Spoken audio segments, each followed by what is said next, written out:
Okay. Mufasa, the Lion King, is now in theaters. This is, strangely enough, directed by Barry Jenkins, the world-class director who made one of the best movies in the past 10 years, Moonlight. Yeah, another live-action Disney. I mean, not even a remake, just a prequel this time, that tells the story about how Mufasa became the king and how him and Scar became brothers that hate each other. And oh my god, this thing is bad. Aaron Pierre is the voice of Mufasa. That is really the only positive I can give it. Not even that Aaron Pierre's performance in his voice work was impressive, but I like Aaron Pierre, famously in Old and Rebel Ridge this year. So I like him. I'm happy he's getting a paycheck. I'm happy Barry Jenkins is getting a paycheck. This plot is uninteresting, painfully beyond belief. I guess this thing is gonna make money, and I guess that's why they did it. But I don't. Who asked for this? Nobody asked for this.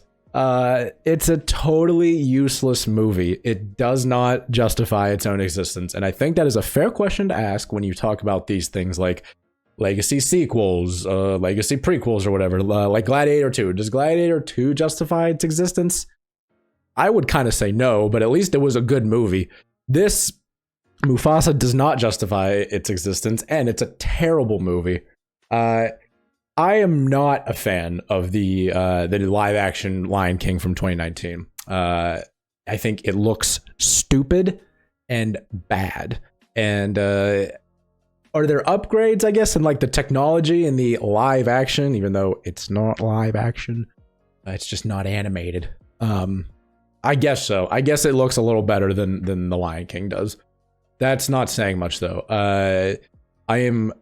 My brain totally disassociates from anything that is going on the screen when these stupid CGI animals are talking and not displaying real emotion, because they're real animals.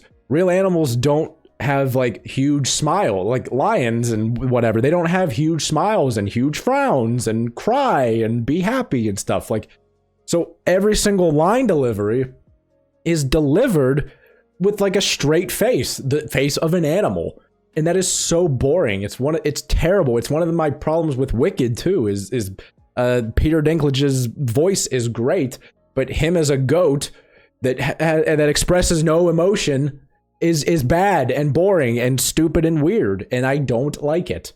It pulls me right out of the movie, and it's just like this. None of what I'm looking at is real here, and it really, really makes me mad and just is a waste of everyone's time and stuff like that. The technology just isn't there, and I don't think it ever will be there, because we can't decide between like we want this photorealism, we want the animals to be super real, but we also need them to display human levels of emotion, which they don't do, which is why animation, hand-drawn animation, is so good, because you can give Simba a big smile and a big frown in the 90s Lion King movie, where he gets all sad and happy, and Scar gets all mad and looks mad. Like, they look visually distinct from each other because you can draw whatever you want, pretty much. There's no rules in animation. It just has to look cool. And now, with this live action nonsense, everything has to look according to the rules of real world, even though none of this is real. It's all in a computer.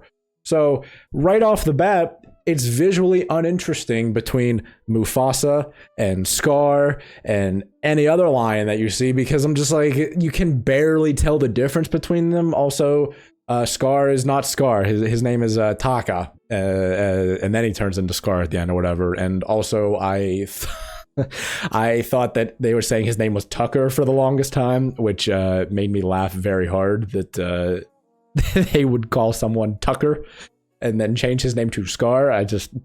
Tucker is just very funny to me. I couldn't, because the sound mixing wasn't the best, I don't think, either. That's another story. It's just bad. I'm so over the quote unquote live action because it's not real. It's still generated in a computer. It's still animated in a different way, but it's animated according to the rules of what we see as humans and how animals behave and how they look, and it just completely takes away from so much of the emotion that they want you to feel and the connection that they want you to have with the characters. Like it's nothing, because again, these animals, they don't display human levels of emotion, so it just will never work. I will say they actually, I'm sure, I don't know if this is real or not, but they brought back the Lion King cast from 2019. I don't know if this was just like leftover voice work from when they recorded the 2019 movie, but like Donald Glover his voice is in this movie. Beyonce's voice is in this movie. Blue Ivy Carter, her daughter's voice is in this movie. Like, it's weird to me that they would like come in for like an hour worth of work for like 7 lines each, basically. Like, that was weird, I thought. Seth Rogen and Billy Eichner are in this movie as Timon and Pumbaa, and my God, we gotta be done with those two, right? It's over. Like, Seth Rogen, he seems like a cool guy. Billy Eichner, very funny. Billy on the Street is a classic, but we got to be done with their Timon and Pumbaa. They are, not only are they not funny, they are painfully unfunny. Like, everything they say just lands with a thud and makes me want to die. Like, I'm shocked at how bad it was. Truly, it's such a bummer. I don't know why Barry Jenkins did this. I don't. It had to be for a paycheck. Like, there's no other explanation.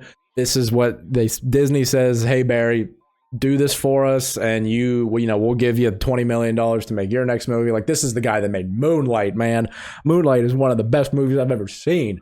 And this is what we get. You can kind of tell that this is a Barry Jenkins movie. There are some certain camera movements within the environment that, while I wouldn't say I was impressed, it is something. There were moments where I said, like, oh, the camera moved in a way that like is unconventional, so like that's something. And they had close-ups on the animals displaying emotion, and there were some choices made. I'll give them that, but overall, like, it can't get beyond a script that is so beholden to being a prequel that it can't really like take any risks or can't do anything that is not just the most conventional BS of all time that we've seen time and time again in these stupid prequel scripts, where like it's the references that they put to the Lion King are just so like ham-fisted and stupid that it feels like the movie doesn't trust you to like understand that this is a Lion King prequel at least 2 times, if not more. I can't even remember at this point. At least 2 times, Mufasa is like falling off a cliff's edge, and Scar has his like paws over his paws. You remember how in the Lion King, like when he claws at his paws, and that thing happened. At least twice that happens in this movie, and I'm just like, yeah, I get it, man. Like, this is a prequel to the Lion King. I understand, and it takes the most unsurprising thing of all time. Okay, Scar's real name is not Scar. Whatever. Well, where's his Scar? Obviously, it takes basically the full 2-hour length of the movie until he gets his Scar. And he gets his Scar because he betrays... Well, obviously, he gets his Scar because he betrays Mufasa, and then he changes his mind and is like, oh, actually, that's my brother, yada, yada, yada, whatever. It doesn't matter. They're not actually brothers. They're adopted. Mufasa became adopted, blah, blah, blah. I don't care. I don't care. It's bad. It's bad. What a rough December it's been for movies. Oh my gosh. Like, the blockbusters towards the end of this year have just been atrocious. Put Dune 2 back in theaters, man. Put Challengers in theaters for another week or so. Like, give me something good to watch in the theaters, because I can't watch another piece of crap like this. We got to be done. At some point, we as a society have to tell Disney we are done with these live action remakes, prequels, yada yada, whatever. Like, the trailer for How to Train Your Dragon the live action How to Train Your Dragon. Why is that a movie? I don't care. The animated ones are fine. Like, I don't need to be told the same story, except it just looks worse. Like, I don't want to know. I don't want to re-watch the same story, except it's shittier. Like, just watch The Lion King. Who cares? At least this is an original story, but like, it's not, because there's like no chances taken with the script whatsoever. It just has to be a prequel to Mufasa. There's no risks taken. There's no ambiguity about what's going on and who is who. Like, it is just, this is 2 hours of wasting your time, and you know, we get your $12 out of it. Like, I'm over it. I'm over it, man. I'm unhappy. Is that enough? Have I made my peace? Probably not. This movie kind of broke me, because I'm just like so over it all. I'm really over these types of movies. Disney, just make original content now. Make hand-drawn animated movies and make them good. If you make a good movie, it is worth it. If for some reason Mufasa was going to be good, I would have been fine with it. But lazy script, bad visual effects, does not justify its own existence. I'm over it. It's done. See ya. Bad movie. Don't see it. Yada yada. Whatever. Go watch something better. I don't care. That's all. That's my rant on Mufasa. That's my review. I don't even think I talked about the movie too much. Just more about me being upset that it exists, which is a shame, because Barry Jenkins is one of our greatest living directors right now, and he gets stuck doing this type of nonsense. So hopefully in the next 3 years, he gets to cash his check, whatever it was, and happily live in peace, or make another devastatingly good movie. Whatever he wants to do is fine with me. I support Barry Jenkins. Well, that's this review, I guess. I'll see you in the next one. Goodbye.